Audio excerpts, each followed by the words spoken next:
Rise and shine. Pour yourself a cup of coffee and tune in to Good Morning Aurora. News, weather, and really cool interviews.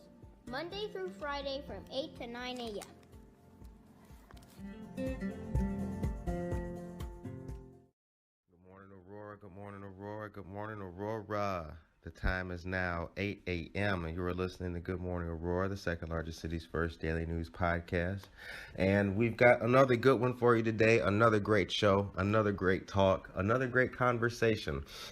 This one today is with Mr. Fred Rodgers, former youth director for the youth services director, for the City of Aurora. Mr. Rodgers is a long-time Aurora resident and Aurora notable as well, and he is the namesake of Fred Rodgers Magnet Academy, which is located on, I think, Root Street here on the east side of Aurora. So that's going to be a great conversation. The interview today was conducted by phone. Mr. Rodgers is not in the best of health, so we wish him speedy recovery, and we hope that things for him and his family are very blessed going into the holiday season, and Christmas is coming up. All right, so we got news to ramble off to you guys, so keep your ears open. This is very important stuff, especially for you downtown businesses. Register your business by December 31st. We've been telling you for a long time about that. In the age of COVID-19, the need for highly accurate communication and life safety data has never been more critical. With that in mind, the General Business Registration Ordinance requires all entities conducting business within city boundaries to register with the City of Aurora. By registering your business, you are contributing to the continued success and safety of your employees, patrons, and fellow businesses. The registration process is fast, and the website is on our Facebook page. All right, Aurora Township, Aurora Township, Aurora Township. Do you live in Aurora Township? How can you find out if you do live in Aurora Township? Well, township elections are taking place with the primaries in February of next year and the election on April 6th. So there's a lot of good candidates that are running and a lot of positions as well. Township is one of the oldest forms of government in America, and in Aurora, it is certainly the oldest. It was established in 1849, if I'm not mistaken, and you listeners can fact check the brother on that. But yeah, we interviewed a gentleman by the name of Alex Arroyo, who's running for township supervisor. We've also interviewed Bonnie Kunkel and Sherry Spears, who are both running for township trustee. So check those interviews out. They're on our website. They're on YouTube. They're on Facebook. Check them out and let us know what you think. Get involved, listen up, and rock the vote. Okay, shouts out to a lot of good organizations. A lot of good stuff has been happening in the city recently. So we do it for the kids. So this is a shout out for their toy drive that they had and they held. Also, so many Aurora artists have been taking part in the Downtown Express theme. That's the art that's related on all the windows. So trains, Star Wars themes, cats riding ATSTs. I'm a Star Wars guy, but I don't know what Josh painted. But anyway, I mean, so many great artists taking place with all that. Jen Ingram art, Rebecca, Josh Schultz, so many others. And it's really good stuff. So visit the storefronts and check out the themes, large-scale paintings of the Burlington Zephyr as well. All right. The Chuck Nelson Development Center. As you know, Chuck Nelson recently, Deputy Mayor Chuck Nelson recently retired, and now he has the Development Services Center for the City of Aurora, Illinois, named after him. And that is the building that is at 78 South Broadway. And it is basically on the intersection of Benton and Broadway. Shouts out to Chuck Nelson. He was a really great man and a wonderful Auroran and a patriot. Okay. Rulin Food Service is still doing their hot meal delivery of oven roasted chicken, garlic potatoes, and a vegetable medley or vegetable lasagna to employees. Shouts out to Rulin for doing that. That's really good stuff. And applications for the Aurora CRB. Probably the most important thing we've been telling you guys about for a long time now. The applications for the Aurora CRB. The deadline for those is today. That is today. So I hope that you are the kind of person who would like to get involved, not just talk smack from the sidelines. Did you click the link and sign up? It'd be really cool if you did. All right. And then the mayor has the final determination about that. And a lot of people are upset and rankled about that the mayor would be the last determining vote on who gets to be on the CRB and who does not. Let us know what you think. Send us an email. Send us a message. We'll read it out online. Email goodmorningaurora@gmail.com. All right.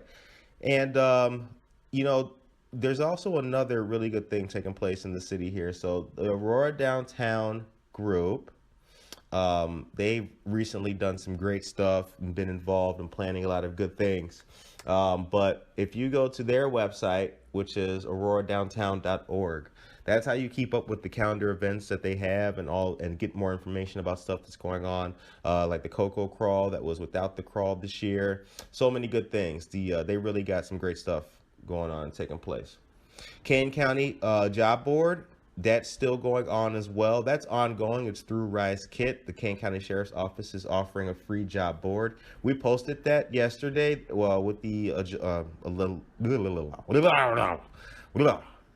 I gotta get my coffee. I have not sipped my coffee yet, y'all, but it's brewed right now. I just gotta go get it. Okay, here's the thing. We posted the link to this on our Facebook page, so please go check it out. And I think I'll put it on Twitter today too. But please go check that out. At 9 o'clock this morning, from 9 to 11, there's going to be Holiday Hope free grocery drive-through distribution. Again, we posted that link to our Facebook last night.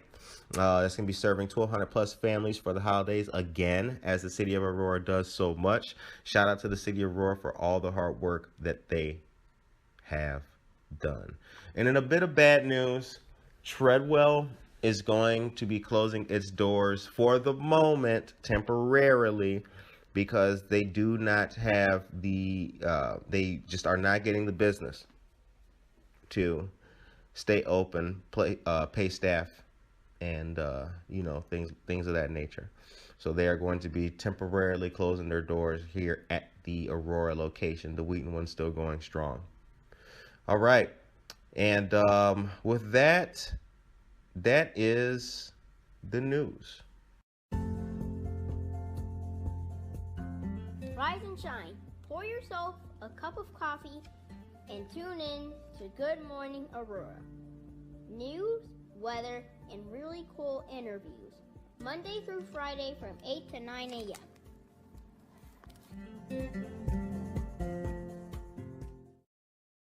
All right. Well, so thank you very much, Mr. Rodgers, for speaking to us. We're going to conduct this interview via the phone and talk to you and get some knowledge from yourself about Aurora. So starting off, for our listeners, why don't you let us know who you are and where you're from, sir? Okay, well, I'm Fred Rodgers from here in the City of Aurora. I was the former youth service director for the city and been retired since '09. All right. Very cool. And are you originally an East Aurora resident or West Aurora? I lived on both sides of the city. Oh, very cool. Very cool. Ambidextrous. Yes. Nice. And, go ahead. I'm sorry. Actually, I've lived in Fox Valley, and near Route 59, and on the far east side of Aurora, and actually on the east side, pretty much most of the neighborhood area. Okay. As far as through, I just lived in Aurora on the east side and the west side as well, and Fox Valley. Okay.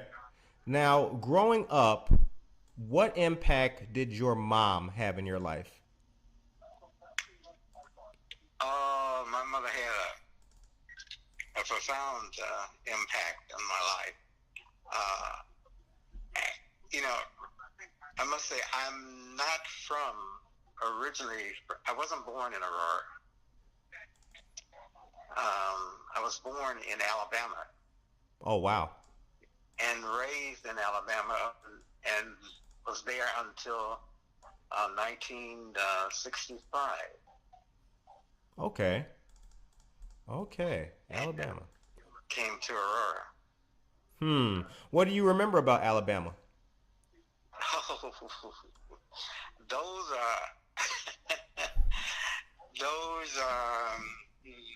it's a different part of history. Really? But good and bad. Okay. Because I've been fortunate in my life to have had some excellent time out of some difficult times in the state of Alabama. Right. For most people who live here, they may be unfamiliar with the South and the way, life in the South. If you want your soup, excuse me, chicken noodle or the potato. Is that your menu back there? Okay.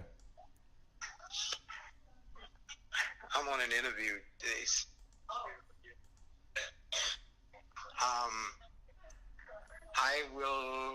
I will tell you that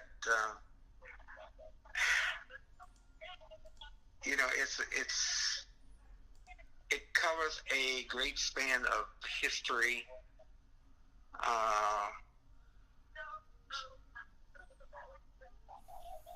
Dealing with a lot of life's problems.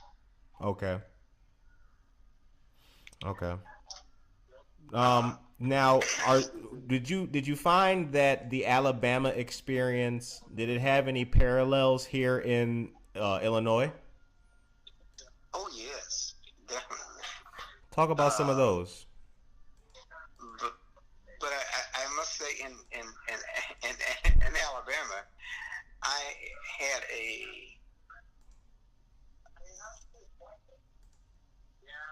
it was an excellent experience in that I had during the time that most of the civil rights problem was going on. I was actually I was a white gentleman that pretty much raised me and kept me out of a lot of the racial problems that would have existed in the state of Alabama. And because of where I was, it kind of, from the white races that a lot of black young men that was going through at that particular time would have experienced personally. I didn't experience, but I was aware of it. I see. Okay.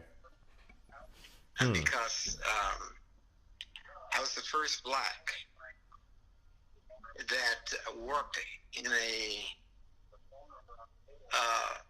store. Really? Oh yes. There were two of us in that town as a young black man, and then there was a young black lady who worked in the store. I think mine probably was a little different than what hers was, because I was exposed to the regular work habit and experience that most the whites got. Mm-hmm. Because the man that I worked for, he and his wife were unusual people. As a matter of fact, Beacon News did a story on it. We went back. I went back to visit George Wallace because of some problems that I had in healing myself, I had to deal with George Wallace, and I got a chance to go back and deal with him in terms of question and conversation that I had with him. And they happened to meet the young man that pretty much gave me the experience of working in his store. Right. And at that time, it was from 12 years old up until I graduated from high school and left and came to Chicago. Wow. So what was the store? the store was it was a supermarket. Okay. And I learned how to. It was from produce. When I say produce, I mean every aspect of it. Display it. And his philosophy was, or his instruction to me was, Fred, if any other white wants you to wait on them, go ahead. If they don't, so let it be. But you are to learn everything that everybody else in the store has to learn. And it went from that way. I learned how to, with the produce, that aspect of it, and then how to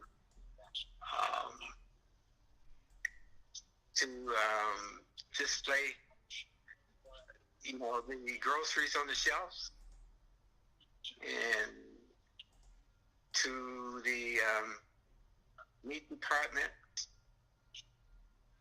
displaying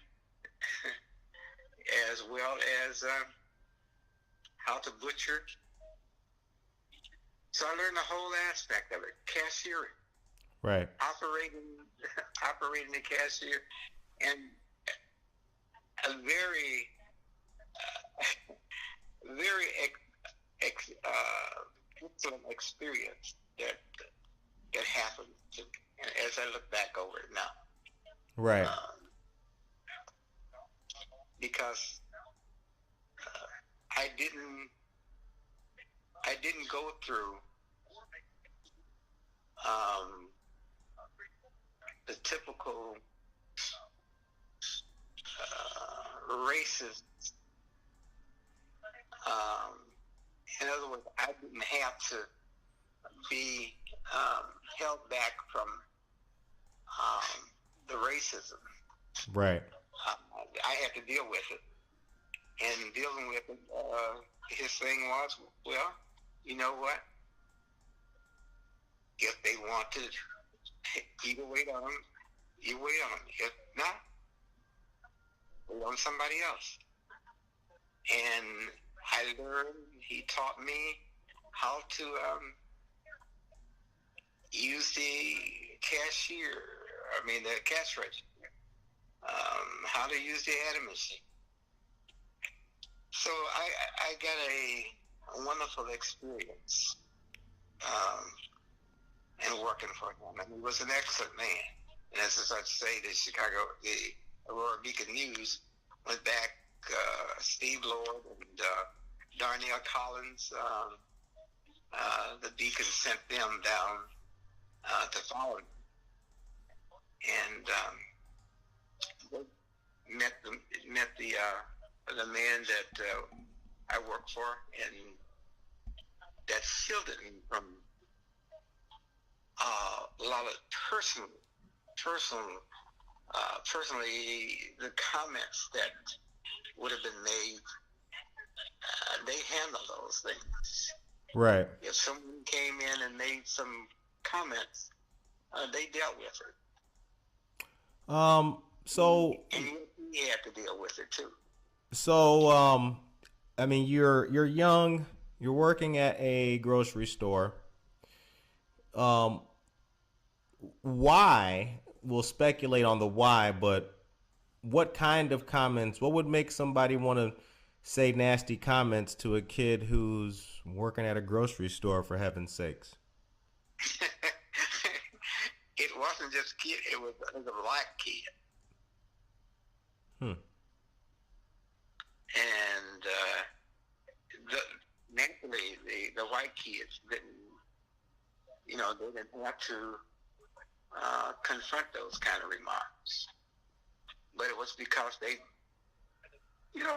just didn't want to see me in the position that I was in. They didn't want me to be able to work for him. And they put the pressure on him to do so. In other words, they put the pressure on him to try, to fire me. But they were not successful. Interesting.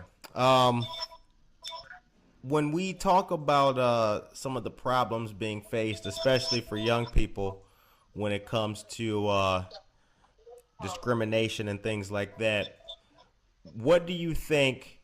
Where do you think it stems from when it comes to people who aren't black? Where do you think that comes from? It's the way that they were born, the way that they were raised and brought up. Right. It was, and in that town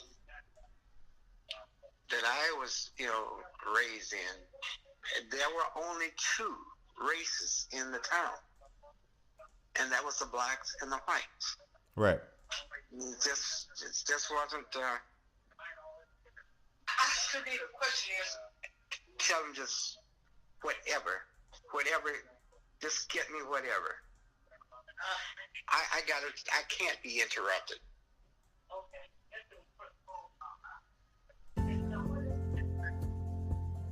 I'm sorry.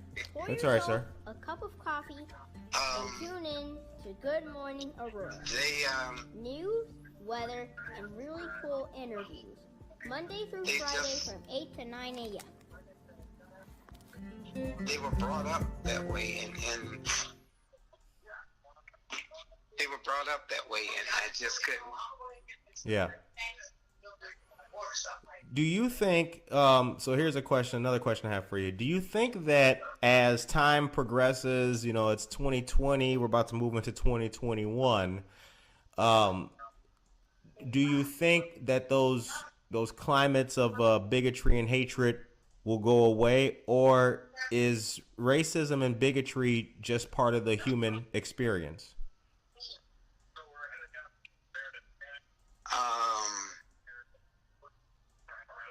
Well, it's part of the human experience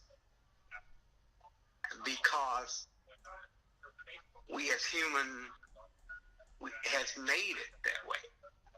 But it was not,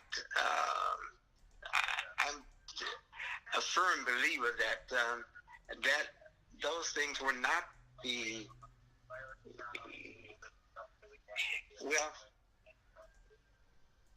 I have a firm belief in God.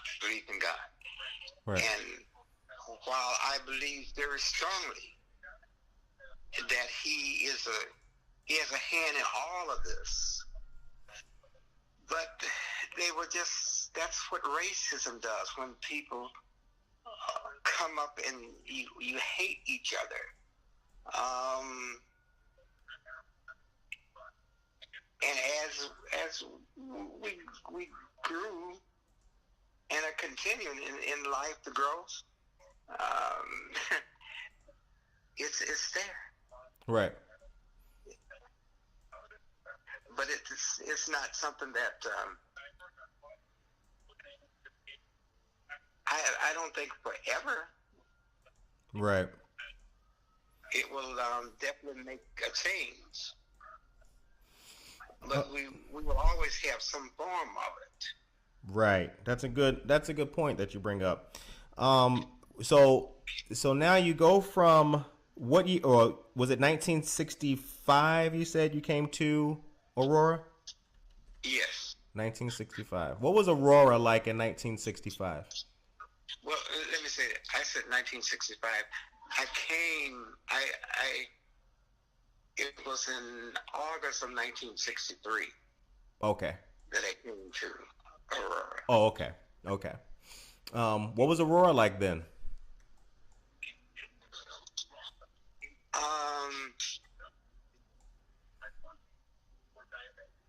It was a difficult experience. Difficult and different. Difficult experience. and different. Okay. But I think my life in the South helped me to deal with the problems that came up not only in Aurora, but in the other places that I lived. And I came from Aurora. It's kind of difficult because I came to Aurora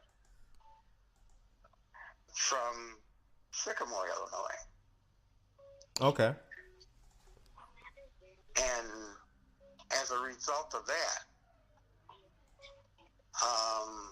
there was difference in the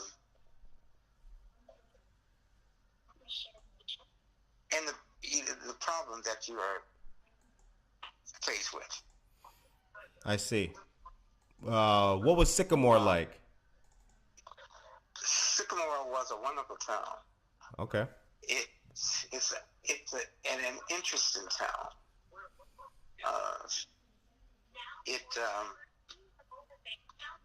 It was one of the towns, and it is a town that I love. But I happen to come from the city. As I said, I came from Alabama to Chicago. Chicago to Sycamore because I was going to go to school at Northern Illinois University. Okay. But I had some, my church and the people that I knew there. Sycamore was not it's not a large town right now either. But a very wonderful town. Interesting. What was the population of African Americans in Sycamore at that time? Probably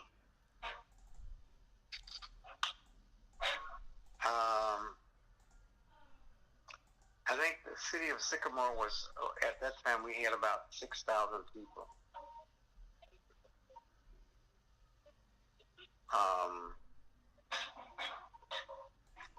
But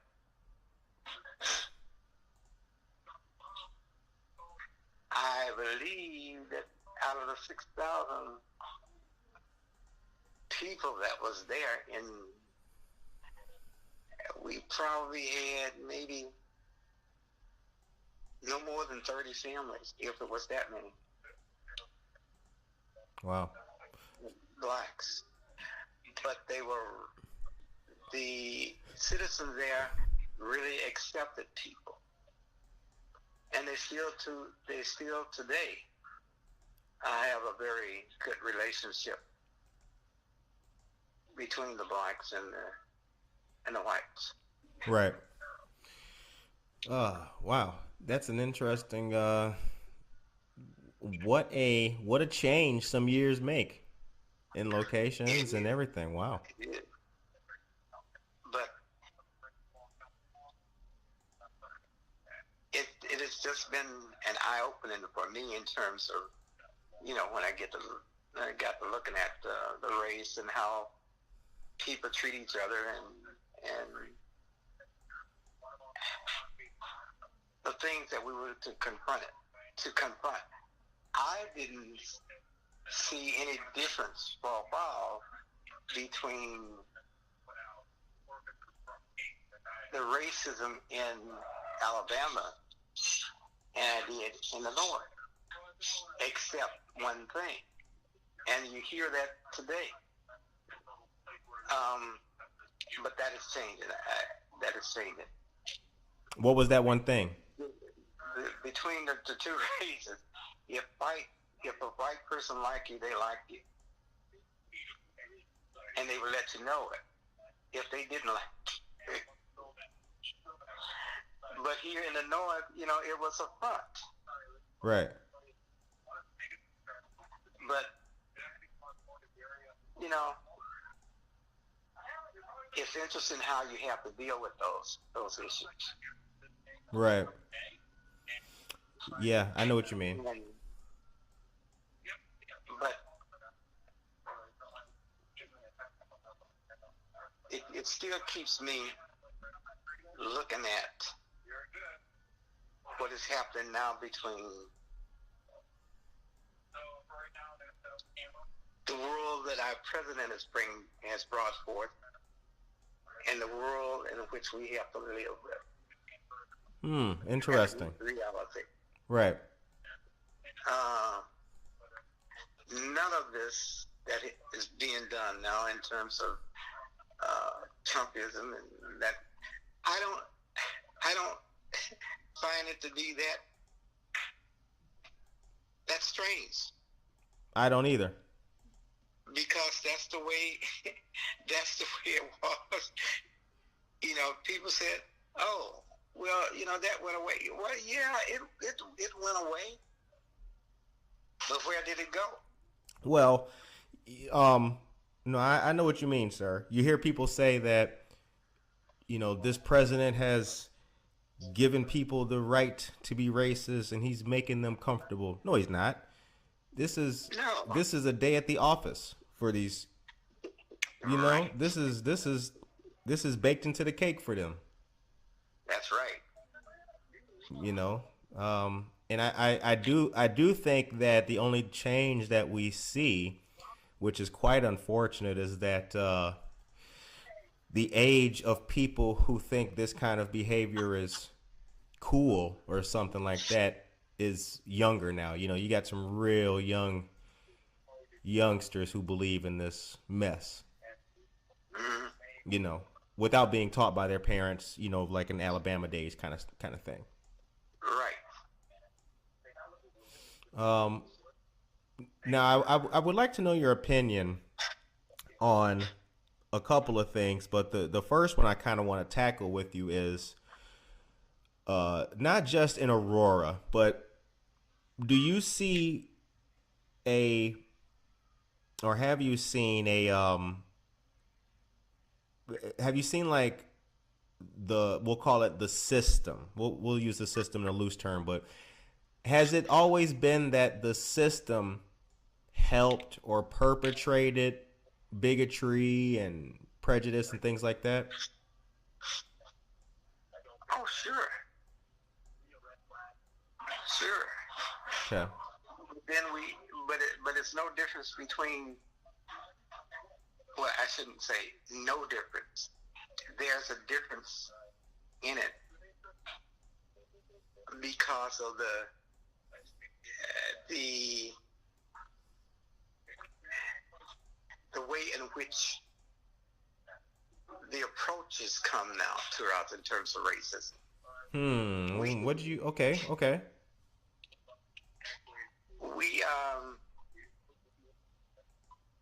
We deal with it now those young whites who bring forth those kinds of ideas and hatred now, they don't necessarily need their parents to teach them anymore, because our society teaches them. Really? So what is being learned now is still the way in which our society was taught to deal with us from a long time ago. What, Mr. Rodgers, in your opinion, what is it that white people or white society don't understand about African Americans?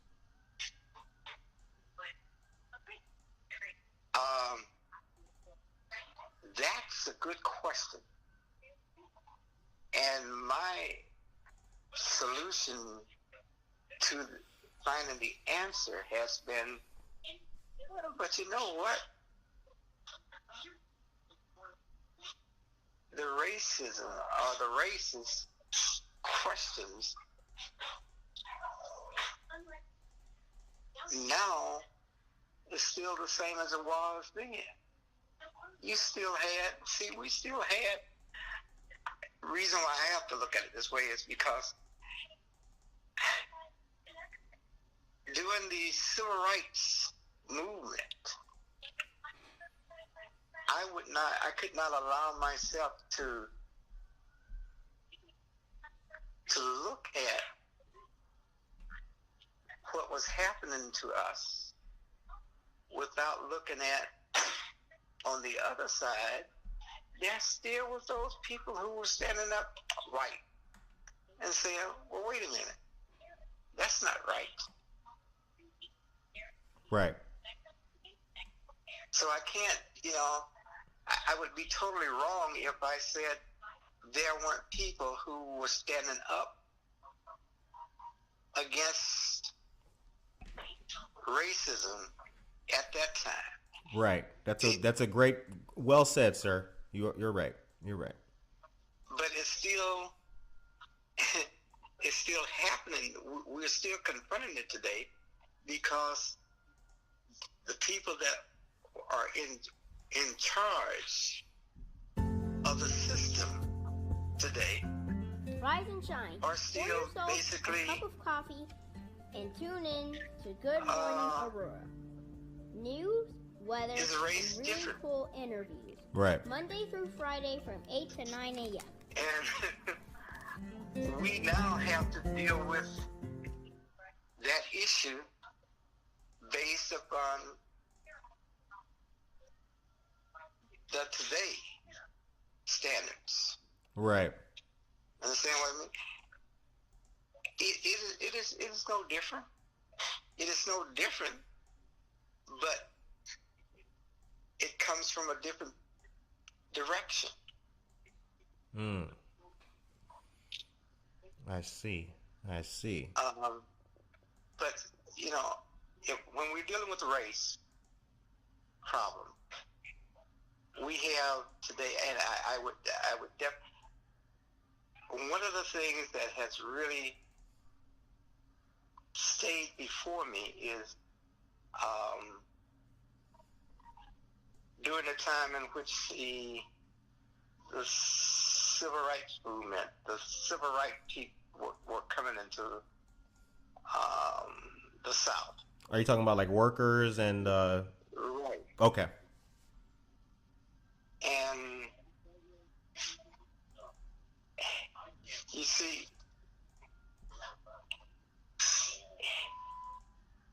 while I might have wanted to say, wait a minute, and we, it's still being said, can't trust them white folks. Right. And yet we can't trust a lot of black folks either. Facts. And it doesn't just read between us. We have a whole lot of racism now that we didn't have to deal with between its people. Right. But I still had to look at the fact that if some white folks did not want to stand for what was right, they would not have died for the position that they took in terms of dealing with the issue of racism. Okay. And yet,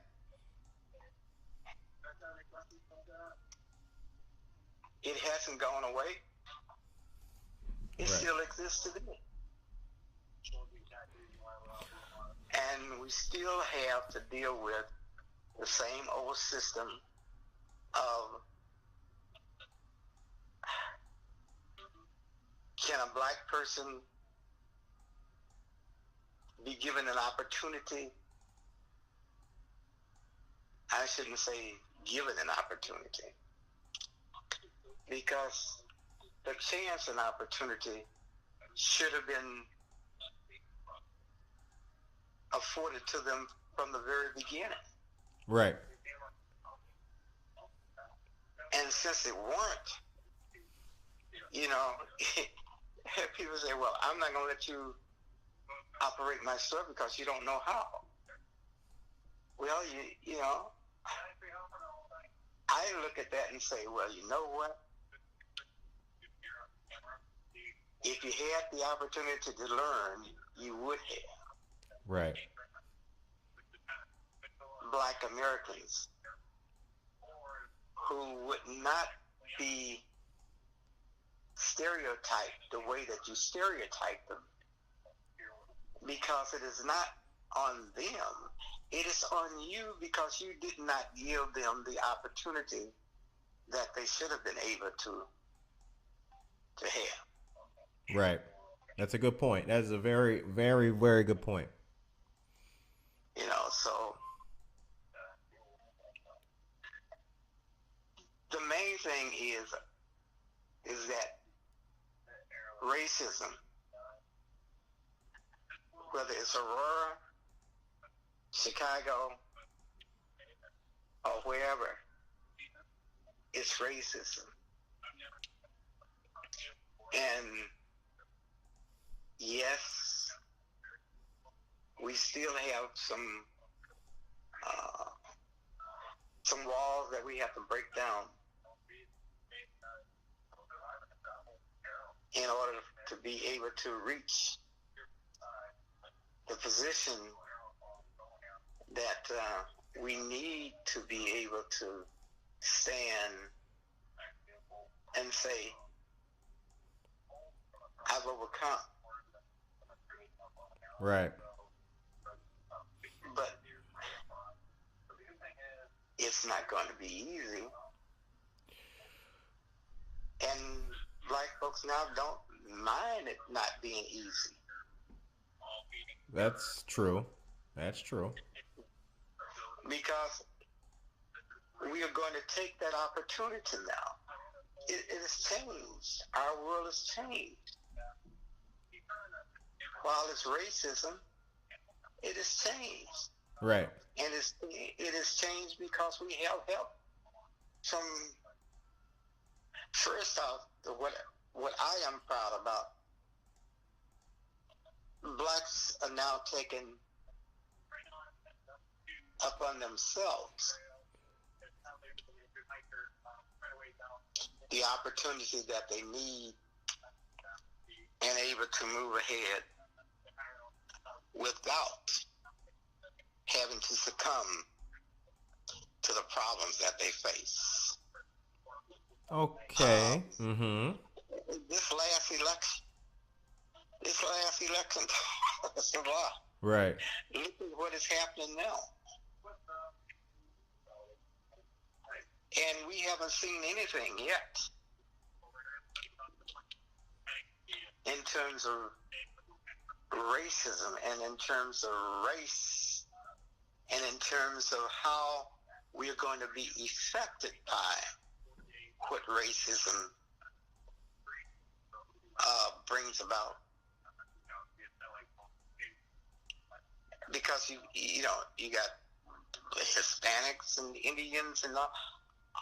It's out there. All of us are, who have to deal with those problems are now dealing with an issue that came from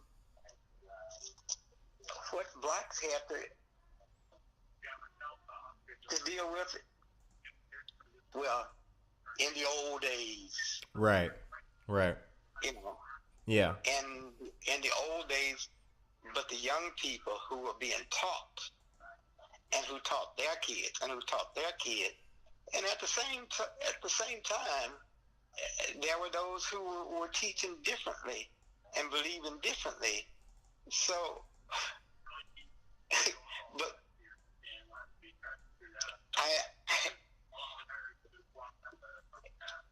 this world is a very complicated. Yes, it is. And how we are having to overcome. Right.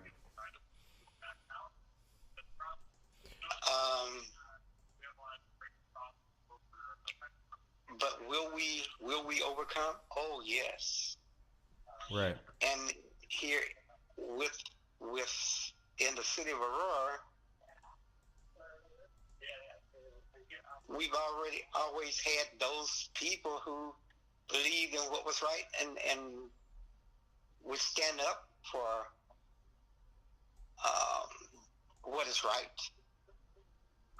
And they do so today. But on the other hand, we still have the other problems that we had from the beginning. Right. So you come to Aurora. What was your very first job in Aurora? My very first job in the city of Aurora was with the city of Aurora. Okay. That was good. And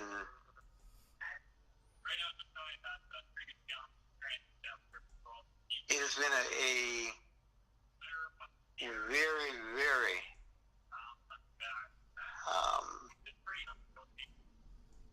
learning experience. How so?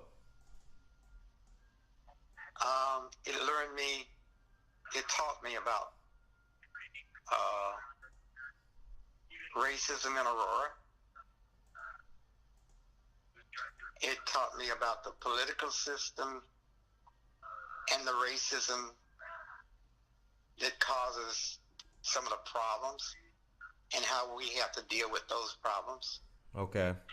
It taught me about the difference in the social problems that deals with racism, and how the social problem, how racism and social problems today has to be dealt with. Racism and social problems. Yes. Well, give me an example. For instance,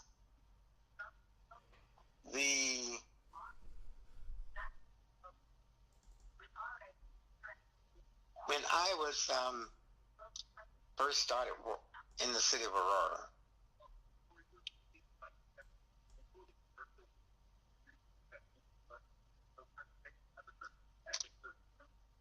it was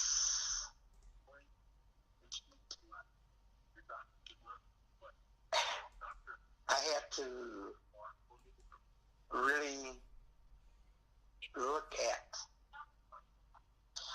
the social problems that was existing that would not allow blacks to achieve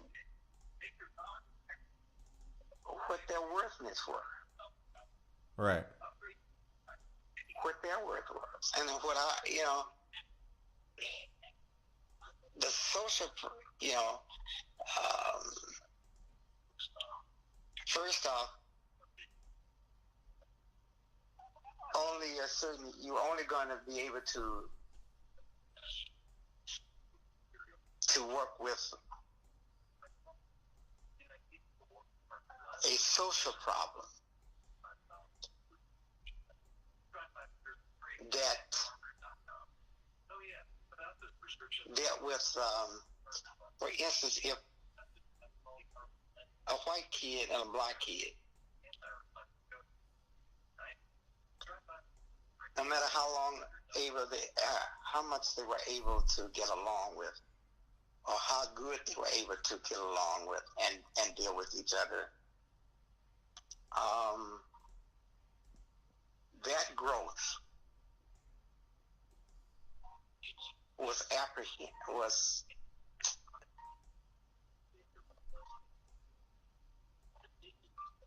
stalled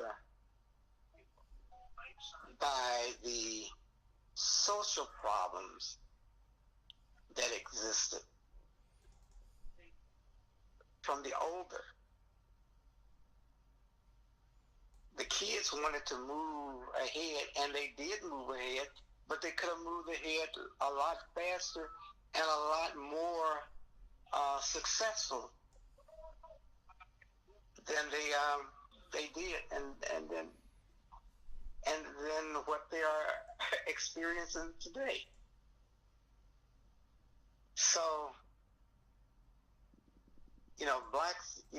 blacks didn't have any black companies.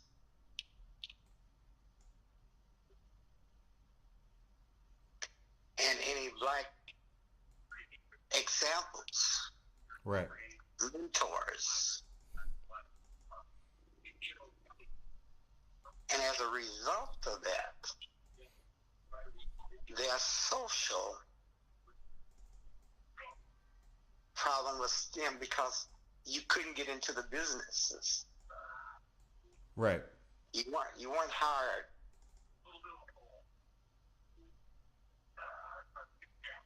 It was still a problem where you were looked upon as, well, you can't. You're not going to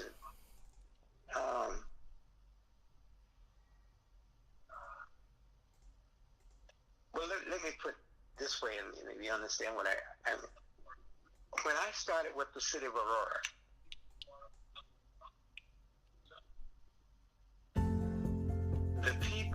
a lot of the people that I met, Rise and shine. Pour yourself a cup of coffee and tune in to and Good some of them Morning were news, weather, and really cool people interviews. who had a Monday through political Friday from 8 to 9 a.m. influence in the city. And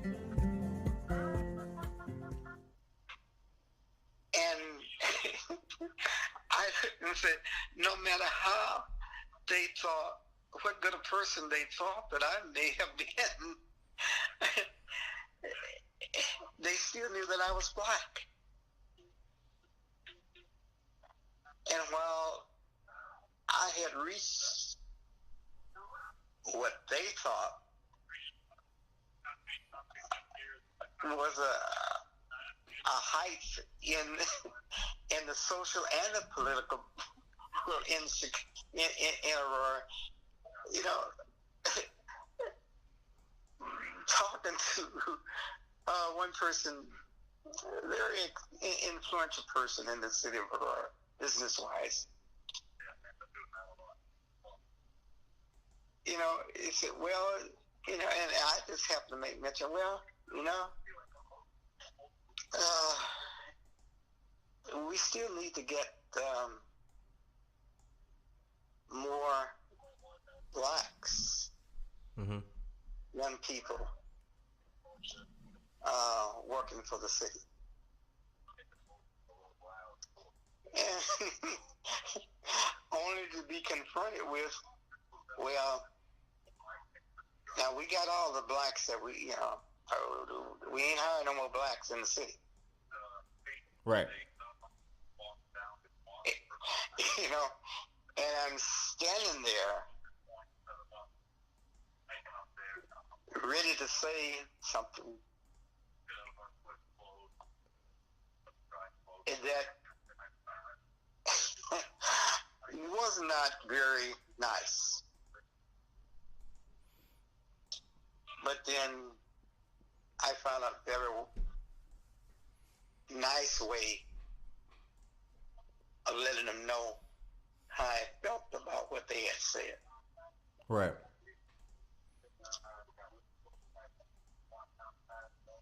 And there is, that's one of the problems, in our city at that time. Right. We had those problems, but how you going to deal with it? Yeah, I would agree that, as an outsider or a guy who's just trying to get a job, there's not much that you could do to deal with that, certainly, Yeah.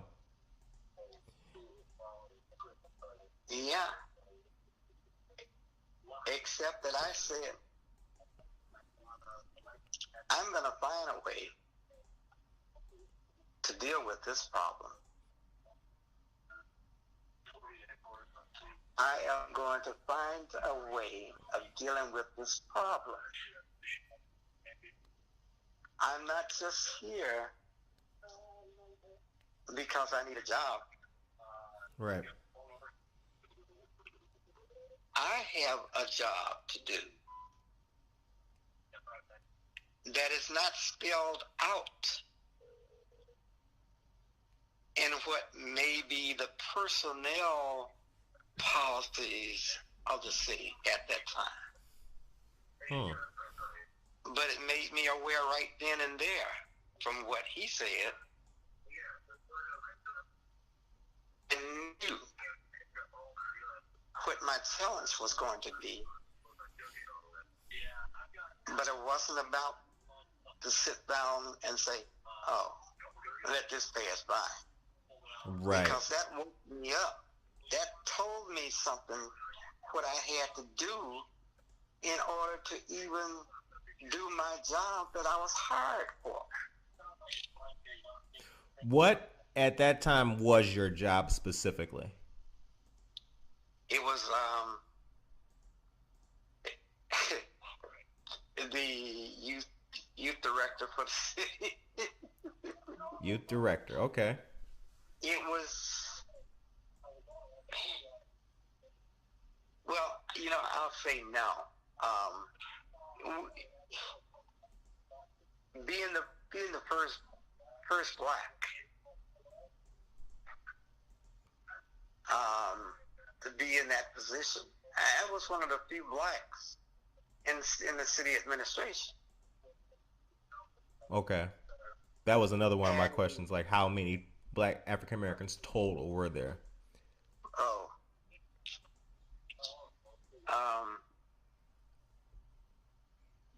Probably in the administration, probably 3. Wow. At that time, this time period fascinates me, but at that time, did you ever think that you would see or witness an African American president?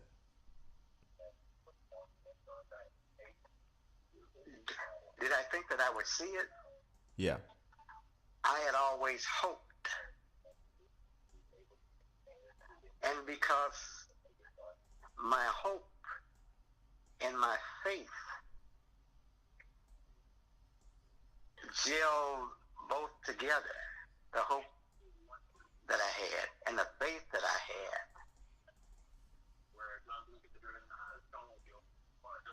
had, and the hope being the evidence of the thing that I hadn't seen coming to pass. Right. I knew that it would take some time, and at the same time, I didn't think that it was going to be right away. But you knew. But I knew because of my faith that it was going to happen.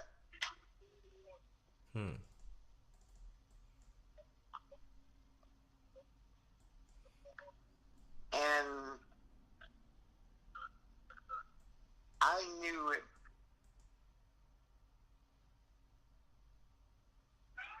was a great chance of that happening. Right. Because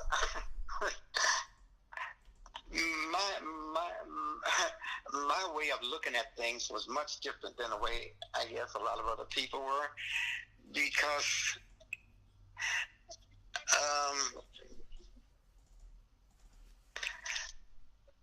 I found some really good people in the city of Aurora, and they still are. Yeah.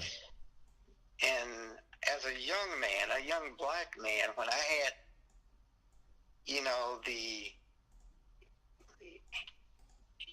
the leaders of this city who was white in business and in politics, and both Republicans and Democrats,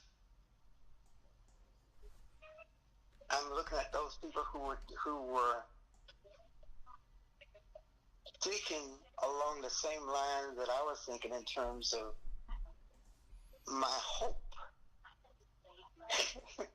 Because when I had people come and tell me, wait a minute, Fred, listen, you are an outstanding black man in this city. You ought to run for this office. You ought to run for that office.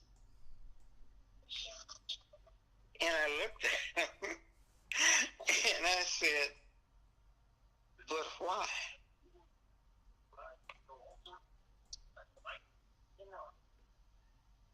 It was the answer that they gave me was because you can relate to people and you have the idea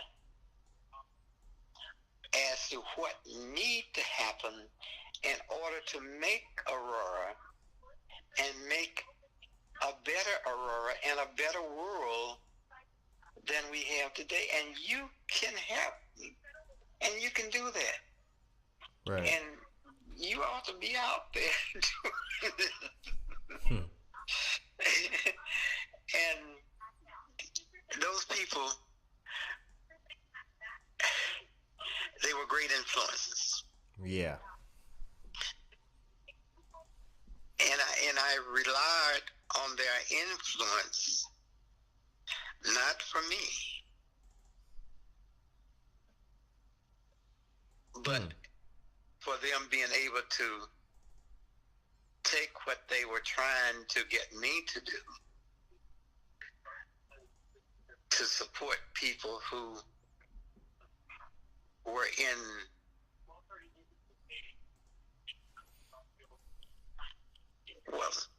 who could reach out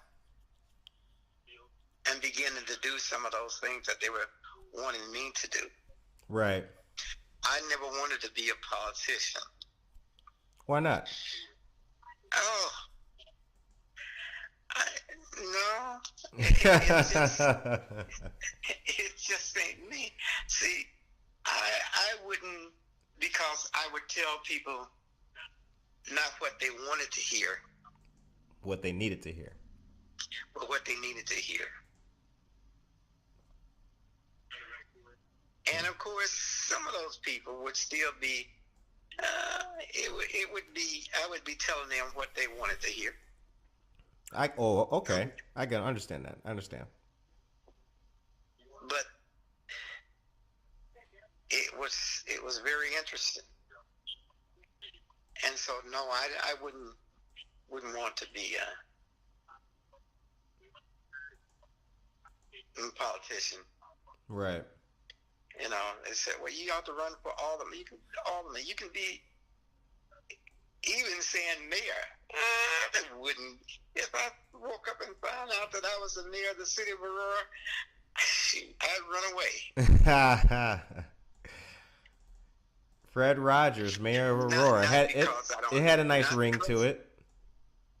Yeah, but not because I don't think that I could do it. Yeah, I could do it, but that's not my job. That's not what I want to do. Of course.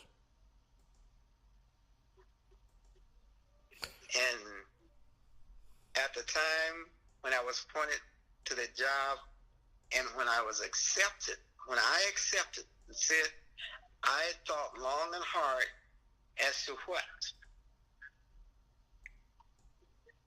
the job was and what I needed to do.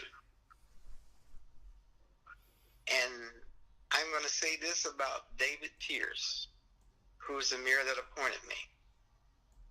Pierce's thing was, I want the city of Aurora, the first person that I ever heard make those statements being in politics, especially in the city of Aurora. He said, I want Aurora to be, Aurora city government to be reflected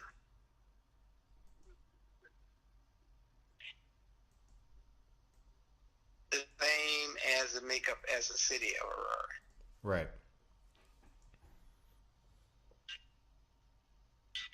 And I watched him.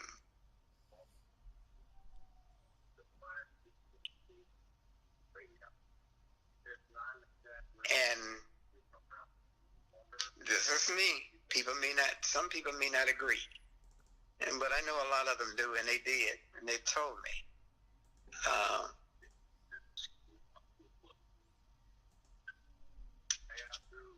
He did. He tried. And the other reason is that I say I wouldn't want to be, because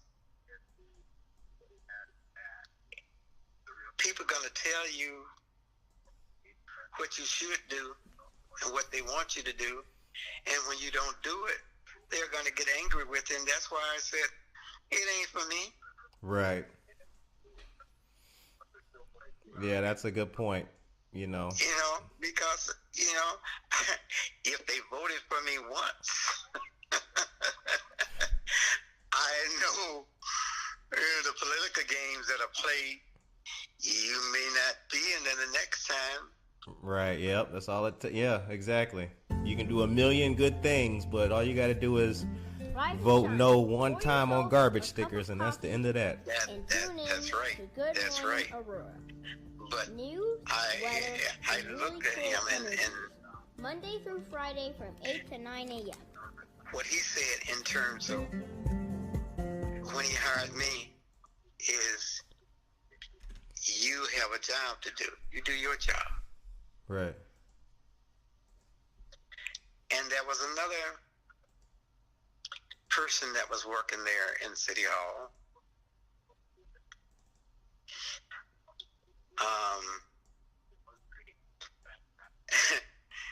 I won't call her name, but she said to me, Fred,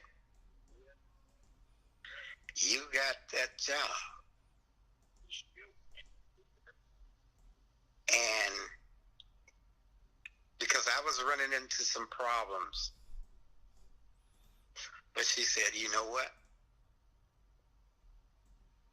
You are going to have to make that job what you want. Because at that time there were, personnel problems, policies, and, didn't spell out what they started. They started after the end. But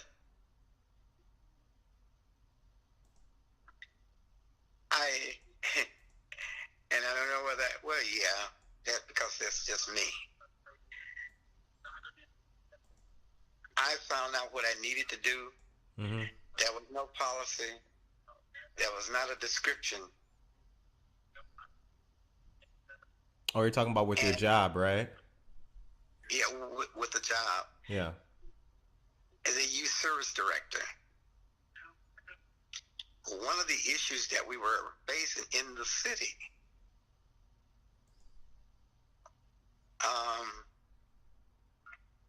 was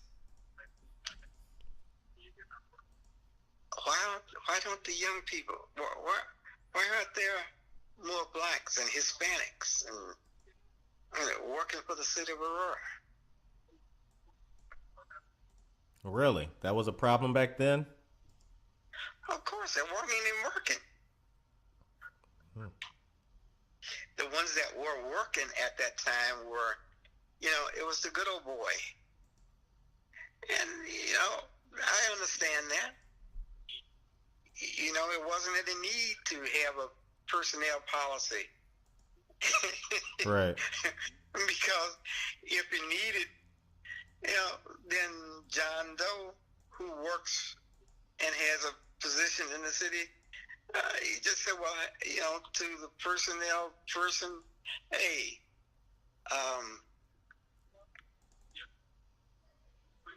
I got a nephew over here. I got a friend over here who needs a job. Are there any? That's how. And that was why. Right. There weren't any blacks and Hispanics working at that time. Kids. We didn't have the kids working for the city. Right. Yeah, we know that. We know that old game. That was also the problem that we were facing with the gangs, because we had no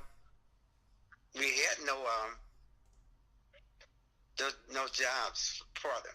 Right. So gangs were a problem even back then too? Of course. Wow. Certainly. Wow. I seem, I'm sorry if that's a naive question, but you are the person who I've spoken to the most with the most extensive Aurora story to tell. So again, I'm sorry if that was a naive question, but No, that wasn't. No, it's not.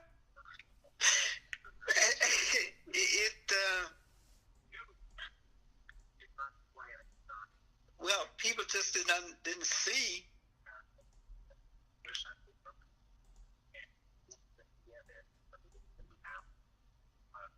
They didn't see the inner working of what was happening.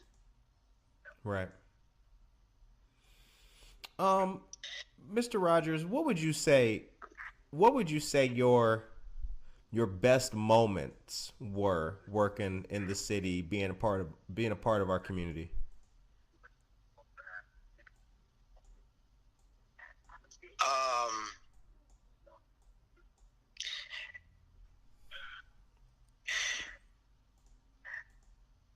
It was the kids. Right. It's the parents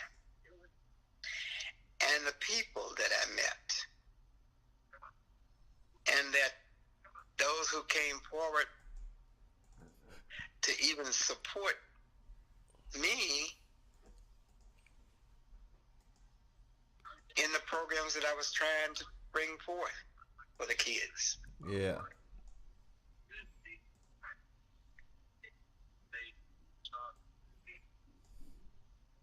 And I know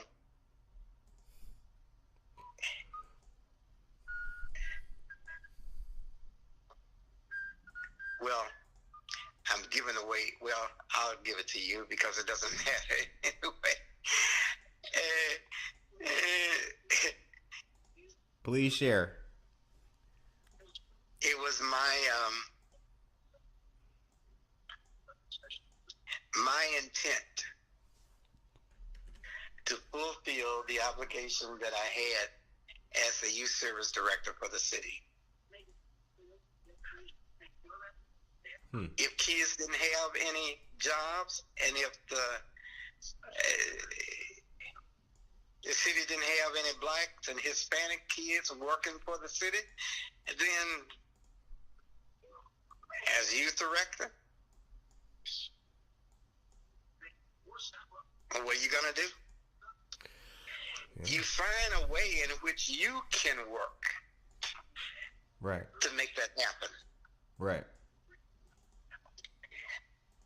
Can't give and up. because it is needed in the city, and because it is to make the city better,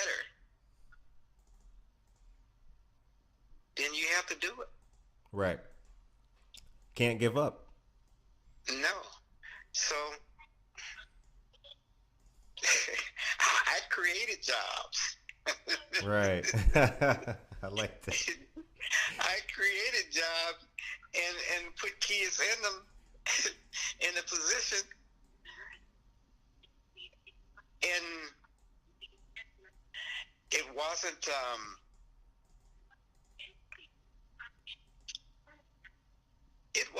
well accepted by a number of people. It was accepted by the parents and by people who felt that those changes needed to come to fruition. That's what I did. Yeah. No, I applaud that. That's what's necessary. That's the kind of forward thinking and action that all communities need, not just the African American community. But it was done through programs. Right.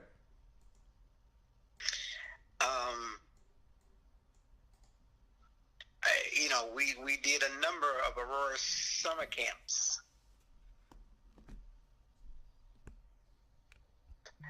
And my thing was to hire kids, get kids involved in the summer camps, but also hire kids for the summer camps to work as workers in the summer camps. Right. Black, white, Hispanic, male, female, to fulfill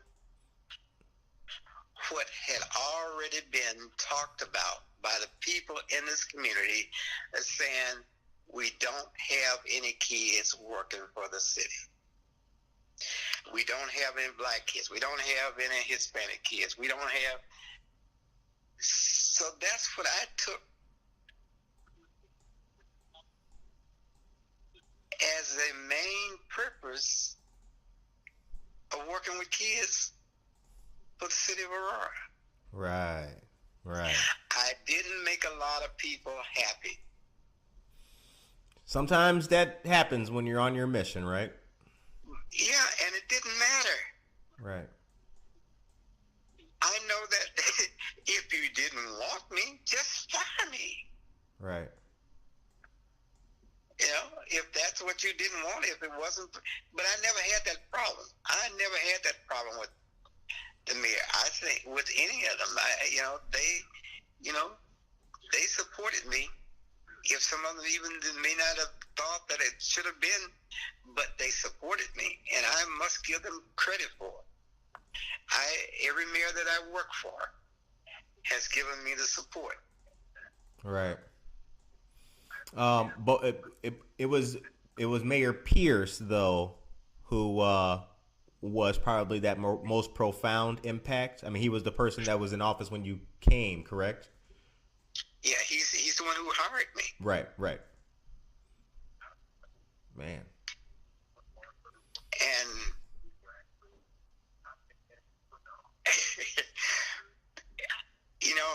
he said some things.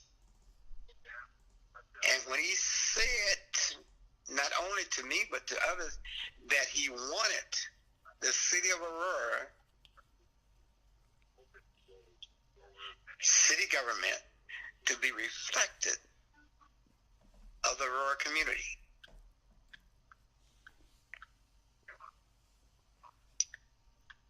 And Pierce tried his best.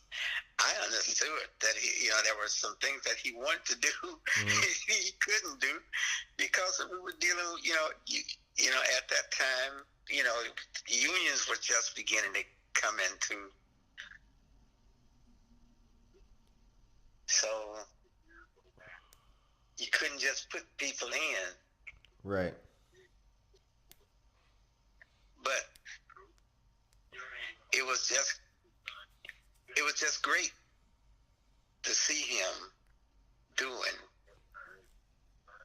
what he was doing. And I always said that, yeah, I see what you're doing. You're breaking down the middle wall of petition. We need that, right? That's what. Hey. Yeah. That's right. Yep. Because you already had people who were hired years before he got here that was still here, still there at the time, and he also was running up against it when he wanted to bring in, then it was, it's politics.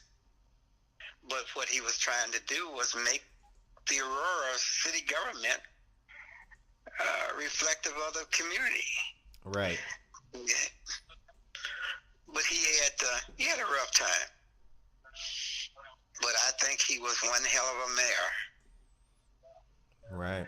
Yeah, I've only been able to do a little bit of history and research on him. All I know about Mr. Pierce was just by reading, articles and documents and what have you. It's good to be able to listen and hear about the type of individual that he was. Yeah, and then with me, every one of the mayors that was in, whatever I had to bring to them, I brought it to them. And I must say, I got the support that I needed. That's good. Yeah, that's good. That's something. It's so basic and it's so small, but it's something that we do hope for when we are trying to do our very best in working. It's just to be able to be accepted for the good work that you're doing. Well, I had some good people that was working with me, and the people of the city of Aurora were good people and are good people. Yeah, that's right. So I want to ask you a couple more things before we wrap up. In your opinion, sir, what's the number one thing that the African American youth needs to keep their eyes on the ball and focus Rise on? and shine. Pour yourself a cup of coffee. Education. And tune in to Good Morning Aurora. News, weather, and really cool Education interviews. and Monday through Friday from 8 to 9 a.m. not forget, or they need to make sure that they don't forget who they are Right. and what their responsibility is now as a youth, and what it is and will be when they are adults. I see. Yeah. What do you this is such a great conversation.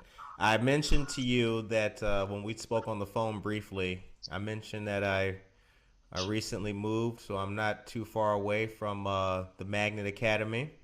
As an Auroran, I feel personally that this city has a lot of great stuff to offer, and we've got a great history, and it's meant to be built upon. Aurora's gone through a lot of changes. What's your outlook for the city in regards to the people, the businesses, and the overall experience?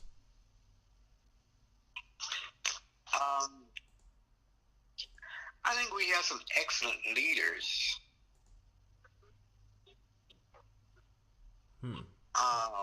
Business wise, as well as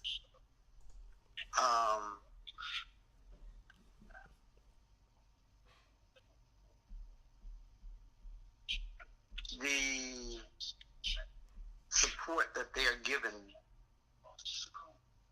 to the city of Aurora. Right. I think these people have some excellent ideas as to what what is needed in order to make Aurora become the city second to none. The city second to none. Man, I like that. I like that. Yeah. Boy, that's got a good ring to it. That's got a great ring to it. And we have some excellent people. We've had some excellent people, and still have. Yeah. In the city of Aurora.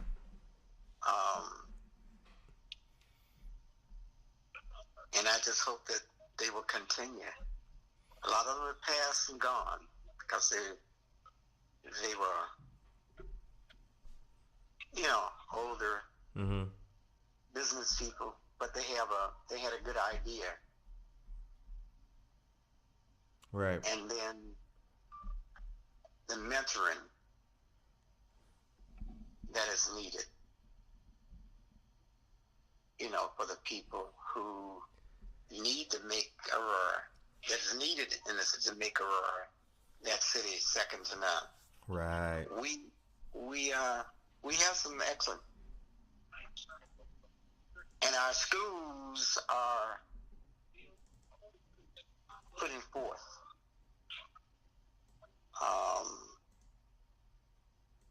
some excellent students. Yeah, we've got that growth, that's for sure, without doubt. Yeah, we're kicking butt and taking names, as they say. Yes. So, we have to. Mr. Rodgers, so the show ends on a positive note. What is your message for all of the people of Aurora going into this weekend, into Christmas? Well, it would be simply take to heart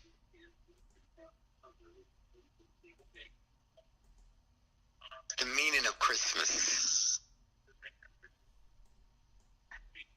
and the reason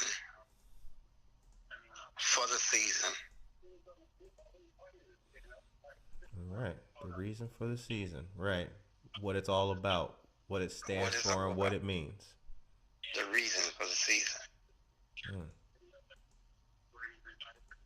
Man, it was great talking to you, sir. That is really nice talking to you, and I hope that we will some more, because I kind of got off because I didn't get into a lot of stuff that hope that someday be able to talk to you. Not so much that it has to be the program, but just a dialogue. Oh, certainly. Yeah, definitely. I had mentioned that I was going to steal you away from your family today just for an hour, but I definitely have more time, and I've got a bunch more questions to ask because there's a lot of things about specifically African Americans and specifically about the story of our presence here in this city that I want to capture. So we will be talking more and more robustly. That is for sure. Anytime. That is for sure.